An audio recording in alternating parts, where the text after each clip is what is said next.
Good morning, dear students.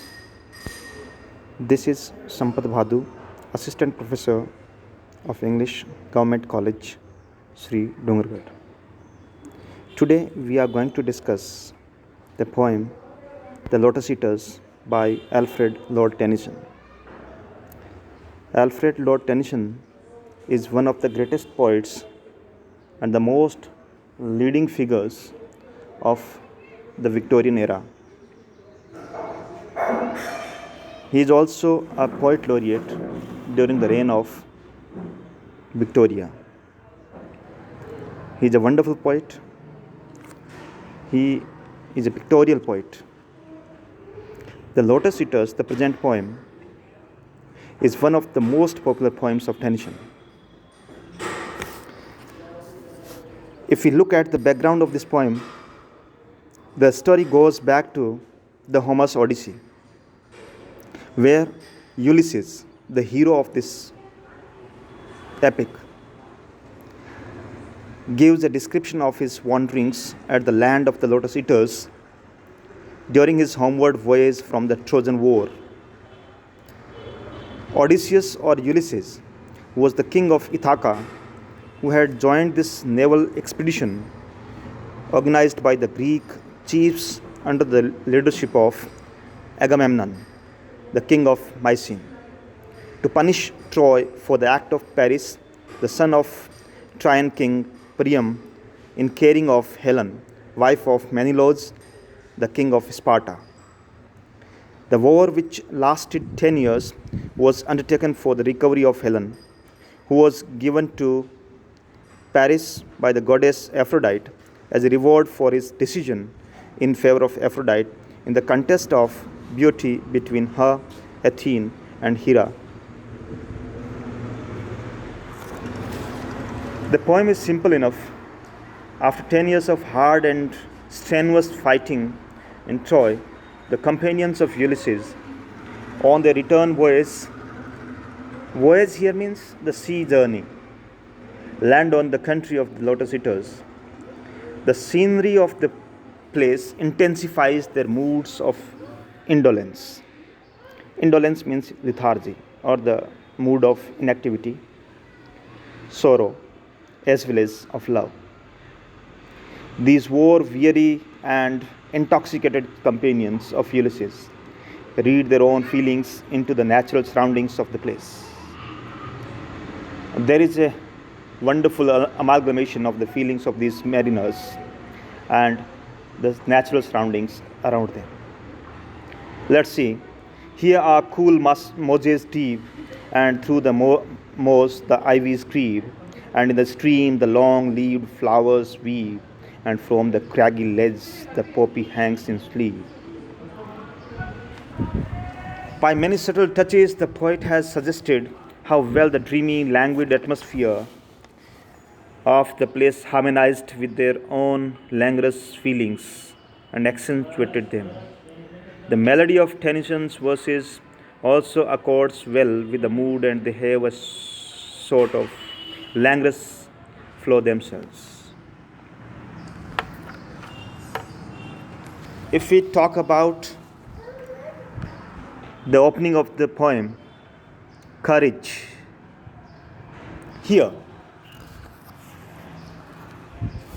like an able chief or the captain, Ulysses encourages or motivates the mariners or the co-mariners or companions. In the opening line, or at the very outset of the poem, Ulysses says, courage. And after the word courage, we have mark of exclamation. So it's a kind of apostrophe. Courage. Oh, mariners, courage. He exhorts, motivates, encourages, he said, and pointed towards the land. This mounting wave will roll shoreward soon. In the afternoon they came onto a land in which it seemed always afternoon. All round the coast the languid air did swoon, breathing like one that hath a weary dream. Full faced above the valley stood the moon, and like me a downward smoke, the slender stream along the cliff to fall and pause and fall did seem. A land of streams, some like a downward smoke. Slow dropping veils of thinnest lawn did go, and some through wavering lights and shadows broke. Rolling a slumbrous sheet of foam below, they saw the gleaming river seaward flow.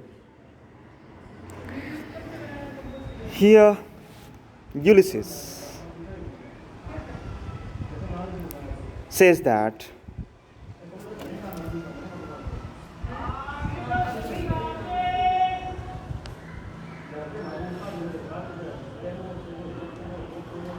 O mariners, don't stop.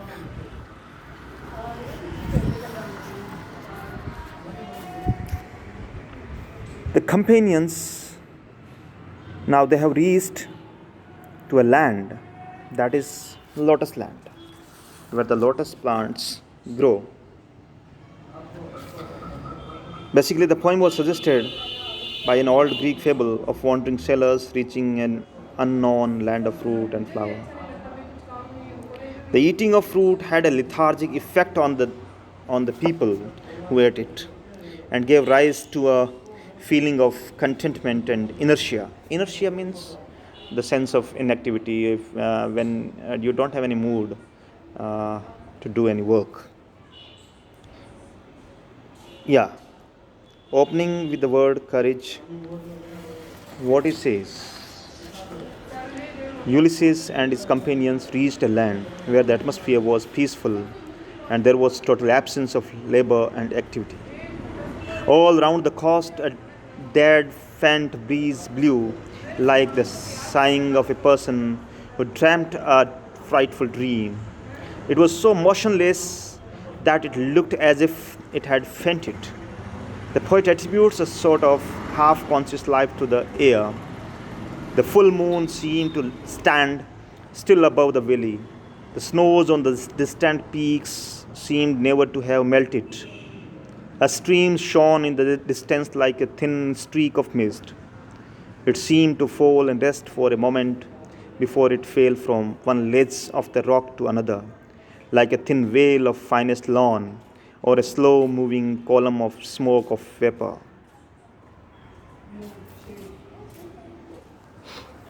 Let's take the lines again.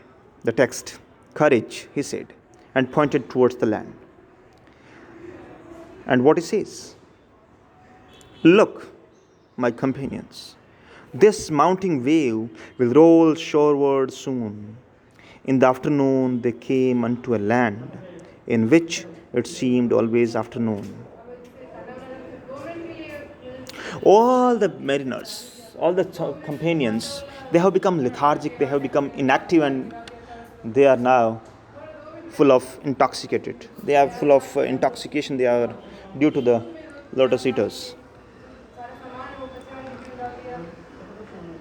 But Ulysses encourages them, and he points towards the land, that this mounting wave, means this rising wave, will roll shoreward soon, means it will move towards the shore. In the afternoon they came unto a land in which it seemed always afternoon.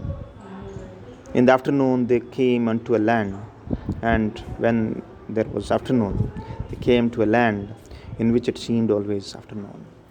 You know, my dear friends, afternoon is symbol of lethargy, symbol of contentment, symbol of inactivity, inertia. All round the coast the languid air did swoon. The mariners were so intoxicated or narcotized that the air around them appeared to be languid, appeared to be lethargic, appeared to be lazy, breathing like one that hath a weary dream. And here, the air has been personified. That the air is breathing like one that had a weary dream. Suppose a weary man or a weary person has a dream. Likewise, the air has been personified over here, and a beautiful simile has been used. That air also breathing like a weary dream, like a weary man who dreams. Full faced above the valley stood the moon, and like me, a downward smoke, the slender stream, along the cliff to fall and pose and fall did seem. All round the coast the languid air did swoon, breathing like one that hath a weary dream. Full faced above the valley stood the moon. That is a beautiful description of the natural scenery. Full faced above the valley stood the moon. The moon is in full size, and it is standing above the valley, looking very charming. And like me, a downward smoke, the slender stream, and there is a small stream or a small river flowing downward from the mountain, along the cliff to fall and pose and fall did seem. Actually, the intoxicated mariners, they look at the stream, and the stream appears to be languid. The stream appears to be the stream appears to be the stream appears to be languid and lethargic, lazy, simply because the mariners themselves are intoxicated. Though the stream is not lazy, the stream flows in its own way, in its own flow. But the mariners are lazy, they are lethargic, they are intoxicated. That's why their mood is full of inertia. That is why the stream appears to be lethargic. That's all for today. Have a nice day. And tomorrow we will continue this point.